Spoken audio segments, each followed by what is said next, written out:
Shalom, puji Tuhan, kita berjumpa lagi dalam renungan harian di hari ini yang saya percaya terus menolong kita, membantu kita untuk kita terus bertumbuh dalam kedewasaan rohani kita. Mengawalinya, mari kita berdoa. Puji syukur hari ini kami naikkan kepadamu ya Allah, karena Engkau berikan kami waktu dan kesempatan yang sungguh mulia dan berharga di mata Tuhan, untuk kami kembali akan mendengarkan sebagian dari firman-Mu.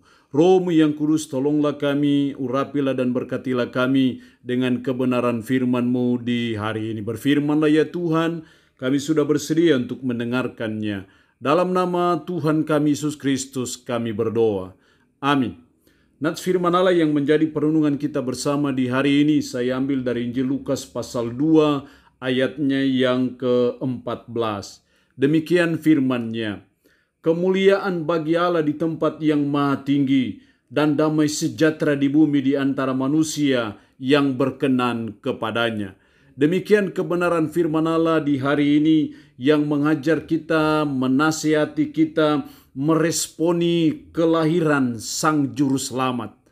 Apa respon kita, apa tanggapan kita ketika kita ada pada peringatan Natal yang notabene-nya adalah kelahiran dari Sang Juru Selamat kita? Bagaimana kita meresponinya, bagaimana kita menanggapinya? Ada banyak cara yang kita buat dalam meresponinya. Ada dengan menekankan seremonialnya, euforia pada perayaan Natal. Itu oke-oke saja dan boleh-boleh saja. Tetapi ada hal yang lebih penting yang harus kita buat, kita lakukan dalam meresponi, dalam menyambut kelahiran Sang Juru Selamat. Seperti para malaikat menyambut kedatangan kelahiran Sang Juru Selamat. Ketika diwartakan bahwa hari ini telah lahir bagimu Juru Selamat, yaitu Kristus Tuhan di kota Daud. Dalam ayatnya yang ke-11. Tiba-tiba dalam ayat 13, dan tiba-tiba tampaklah bersama-sama dengan malaikat itu sejumlah besar bala tentara sorga yang memuji Allah, katanya, kemuliaan bagi Allah di tempat yang maha tinggi dan damai sejahtera di bumi di antara manusia yang berkenan kepada Allah. Para malaikat meresponinya dengan memuji Allah. Ada suatu simfoni, ada suatu paduan suara akbar di sorga yang terdengar karena menyambut kelahiran Sang Juru Selamat, yaitu Yesus Kristus. Itulah sambutan para malaikat. Para gembala juga menyambutnya dengan memuji Allah. Lalu saudara dan saya sebagai umat, sebagai orang percaya, bagaimana saudara menyambut kelahiran Juru Selamat? Bagaimana saudara dan saya meresponi kelahiran dari Sang Juru Selamat itu? Dari pujian malaikat dalam ayat 14 ada dua hal penting yang harusnya kita responi dalam menyambut kelahiran Sang Juru Selamat itu. Ayat 14 bagian A, kemuliaan bagi Allah di tempat yang maha tinggi. Itu artinya bahwa mari kita meresponi menyambut kelahiran Sang Juru Selamat itu dengan cara kita hidup untuk kemuliaan bagi Allah. Kita bekerja, kita berusaha, kita melaksanakan apa saja, tujuan utamanya adalah hidup untuk kemuliaan bagi Allah. Karena karya penting, karya akbar, karya spektakuler Allah bagi kita manusia berdosa. Dia mau datang mencari kita manusia. Maka tidak salahlah dan tidak berlebihanlah bila saudara dan saya meresponinya dengan satu komitmen hidup untuk kemuliaan Allah. Hidup bagi kemuliaan Allah. Sehingga kita bekerja, kita berusaha, kita melayani, kita melaksanakan tugas dan tanggung jawab apapun juga. Hanya ada satu gawangnya. Gawang itu berbunyi hidup untuk kemuliaan bagi Allah. Ketika Kristus sudah datang dalam keselamatan sebagai Tuhan, sebagai penyelamat kita, Bethlehem berkolaborasi dengan Bukit Golgota. Karena itu satu paket yang tidak bisa diputuskan. Saudara dan saya sudah diselamatkan oleh Sang Juru Selamat itu. Karena itu tidak salahlah kalau kita juga menaikkan pujian sama seperti para malaikat di sorga. Kemuliaan bagi Allah di tempat yang maha tinggi. Mulut kita tidak hanya menaikkan pujian untuk kemuliaan Allah, tetapi hendaknya perbuatan kita, pikiran kita, kelakuan kita, cara hidup kita pun belajar untuk hidup untuk kemuliaan Allah. Itu respon yang penting dan sungguh berharga di mata Tuhan dalam meresponi kelahiran juru selamat.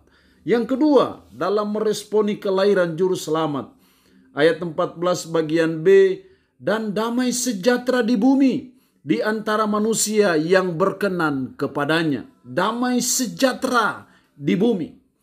Yang kedua, kita tidak hanya hidup untuk kemuliaan bagi Allah, tapi mari kita meresponi kelahiran juru selamat itu dengan hidup dalam damai sejahtera. Yang pertama, kita damai dengan Allah. Supaya kita damai dengan Allah, kita hanya sadar bahwa kita manusia berdosa, kita bertobat dari dosa kita, dan kita beriman kepada Yesus Kristus sebagai Tuhan dan Penyelamat kita, sehingga kita damai dengan Allah. Setelah kita damai dengan Allah, baru kita damai dengan sesama. Itu yang dimaksud hidup dalam damai sejahtera. Tadinya kita musuh Tuhan oleh karena dosa dan kesalahan kita. Kitab Roma menyebutnya kita seteru Allah. Tapi Kristus sudah datang mendamaikan kita, hendaknya kita berdamai dengan Allah. Dan setelah kita berdamai dengan Allah, baru kita berdamai dengan sesama kita. Sehingga dimanapun kita ada, dimanapun kita bekerja, dimanapun saudara dan saya melaksanakan tugas dan tanggung jawab, kita selalu membawa spirit damai. Sehingga damai sejahtera itu ada dalam kehidupan kita. Dunia ini penuh dengan kebencian, dendam, iri satu dengan yang lain. Karena itu kita dihadirkan oleh Sang Raja Damai supaya saudara dan saya hidup damai dengan semua orang, dengan sesama kita. Dunia ini penuh dengan kebencian, fitnah, iri, sikut sana, sikut sini satu dengan yang lain.